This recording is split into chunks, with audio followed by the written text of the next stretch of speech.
TV Telugu news ఛానల్కు స్వాగతం. Betting యాప్ల ప్రమోషన్ కేసులో టాలీవుడ్ నటుడు ప్రకాష్ రాజ్కి ఈడీ నోటీసులు జారీ చేసింది. ఈ కేసులో విచారణ కోసం ఆయనను ఈడీ అధికారులు బుధవారం హాజరు కావాలని ఆదేశించారు. ఈ మేరకు ప్రకాష్ రాజ్ విచారణకు హాజరయ్యారు. కాగా ఈడీ నోటీసులు అందుకున్న వారిలో విజయ్ దేవరకొండ, రానా దగ్గుపాటి, మంచు లక్ష్మి తదితరులు కూడా ఉన్నారు.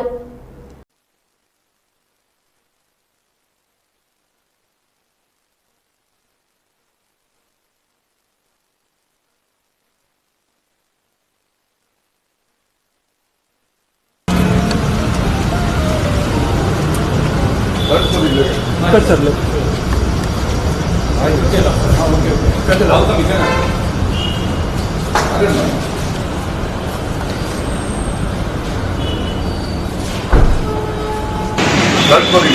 ఇట్లే సార్ లిఫ్ట్